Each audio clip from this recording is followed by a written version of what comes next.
কম খরচে দ্বিগুণ ফলন, লাভের পরিমাণ বেশি হওয়ায় এবার অন্যান্য চাষ ছেড়ে এই চাষে ঝুঁকছেন জঙ্গলমহলের কৃষকরা। সুবর্ণরেখা নদী তীরবর্তী এলাকার পলিমাটিতে সেভাবে চাষবাস হতো না, এবার লক্ষ্মী লাভ হচ্ছে কৃষকদের। কি সেই চাষ? সরকারিভাবে উন্নত প্রজাতির বাদাম বীজ চাষ করে মোটা টাকা আয় করছেন গোপীবল্লভপুরের কৃষকরা। সুবর্ণরেখার পাড়ে ভালো উৎপাদন হওয়াতে এই চাষে ঝুঁকছেন তারা। কখনো বৃষ্টি আবার কখনো প্রচন্ড রোদ, এই আবহাওয়ায় গোপীবল্লভপুরের বাদাম চাষিদের মুখে হাসি। জঙ্গলমহলের ঝাড়গ্রাম জেলার গোপীবল্লভপুর ব্লকে নদী তীরবর্তী এলাকার একাধিক গ্রামে বাদাম চাষ বেড়েছে। চাষিরা উৎপাদিত বাদাম ভিন রাজ্যে পাঠাচ্ছেন, ভালো দাম পাচ্ছেন। তবে শুধু গোপীবল্লভপুর ব্লক নয়, জেলা জুড়েই বাদাম চাষ নতুন দিশা দেখাচ্ছে। স্থানীয় কৃষক সত্যব্রত গিরি জানান যে অন্যান্য বীজের তুলনায় কাদরি লিপাক্সি বাদামের বীজে ফলন বেশি, এটি চাষ করে তারা লাভবান হচ্ছেন। বালিমাটি বাদাম চাষে উপযোগী হওয়ায় বাদাম চাষ করে লাভ হচ্ছেন অনেকেই। বালিমাটিতে অন্য কোনো ফসল হয় না, তবে অন্য ফসল না হলেও বালিমাটিতে বাদাম চাষ ভালো হয়। আগের চেয়ে বর্তমানে বাজারে বাদামের চাহিদা বেশি হওয়ায় এই চাষে ঝুঁকছেন রুপী কৃষকরা। ধান চাষের পাশাপাশি বাদাম, তিল ও বিভিন্ন ফলের চাষ করা হচ্ছে। স্বয়ং মুখ্যমন্ত্রী মমতা বন্দ্যোপাধ্যায় বিভিন্ন প্রশাসনিক বৈঠক থেকে কৃষিতে স্বনির্ভর হওয়ার কথা বলছেন। সেই লক্ষ্যেই জেলায় চীনাবাদামের চাষ বেড়েছে। নতুন ধরনের চাষের মাধ্যমে আয় বেড়েছে। অন্যান্য চাষের তুলনায় বাদাম চাষ বেশ লাভজনক। 1 হেক্টর জমিতে 22 কুইন্টাল পর্যন্ত বাদাম পাওয়া যায়। রাজ্যে প্রায় 1 লক্ষ হেক্টর জমিতে বাদাম চাষ হয়। আপনারা এই যে এখানে চাষ করছেন কাদরি লেপাক্স যে বাদাম বীজ, এটা করে স্যার এটা আমাদের সেই যে G5 থেকে এটা খুব ভালো এখন হচ্ছে, হ্যাঁ, কিন্তু আমরা চাইছি এই বীজটা যেন আলিয়ার একটু আসে। এই সময় আমরা খুব মানে হচ্ছে বৃষ্টি চলে আসছে, এই জন্য এটা চাই আমরা আর একটু যেমন তাড়াতাড়ি আসলে ভালো হয় চাষটা। বৃষ্টি এলেও কি নষ্ট কি হয়েছে? হ্যাঁ, নষ্ট হচ্ছে, একটা গজা আসছে, হ্যাঁ, মানে অঙ্কুর চলে আসছে। সে তুলনায় ফলন কি কমার সম্ভব? G5 থেকে অনেক ফলন ভালো হয়েছে। G5 আমরা 1 বিঘায় 7 কুইন্টাল 7.5 কুইন্টাল কাটে, এখন 10 কুইন্টাল 11 কুইন্টাল মতন আসছে বিঘাতে। হ্যাঁ, বিঘাতে একরে 20 কুইন্টাল শিওর আসবে স্যার এগুলা।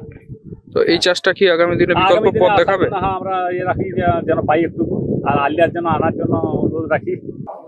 ডাইভার্সিফাইড ক্রপিং প্রোগ্রাম স্কিমে, national mission for edible oil স্কিমে আমাদের বাদাম চাষ হয়ে থাকে।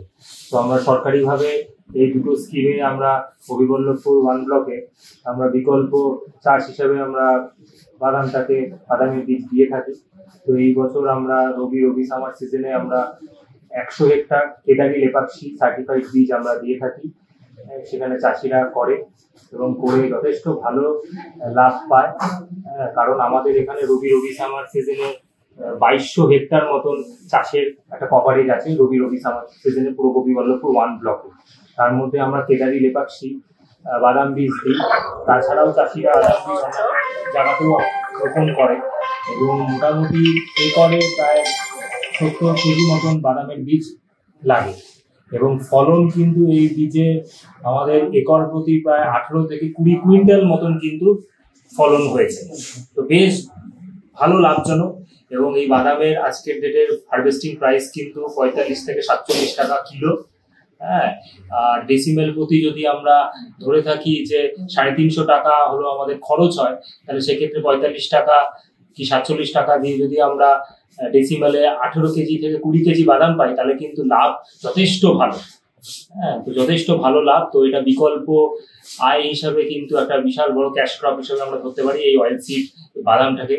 তো বাদামটা কিন্তু আমাদের কাছে একটা ভালো একটা লাভের ফসল এবং চাষিরা দিনে দিনে কিন্তু বাদামের দিকে ঝুঁকছে এবং বাদাম থেকে তেল বা পিনাট বাটার শিল্প বা মশলা বাদাম তৈরির যদি শিল্প এইসব যদি করা হয়, আমাদের এগ্রিকালচার ইনফ্রাস্ট্রাকচার ফান্ড আছে, আমাদের ফার্ম মেকানাইজেশন আছে, এইসব স্কিমগুলোর সাহায্য নিয়ে যদি আমরা এই পোস্ট হারভেস্ট ইনফ্রাস্ট্রাকচারের ওপর বা ভ্যালু এডিশন অফ বাদামের নানান রকম ভ্যালু এডিশনের উপর যদি কাজ করা যায়, তাহলে কিন্তু আমাদের এই রিসোর্সটাকেই আমরা কিন্তু এইখানেই ব্লকে আমরা প্যাকেজিং করে লেবেলিং করে মার্কেটিং করতে পারবো। ঝাড়গ্রাম থেকে নিজস্ব প্রতিনিধির রিপোর্ট, এনএম নিউজ। আরও খবরের আপডেট পেতে সাবস্ক্রাইব করুন আমাদের ইউটিউব চ্যানেলটি আর বেল আইকনে ক্লিক করুন নোটিফিকেশনস পেতে।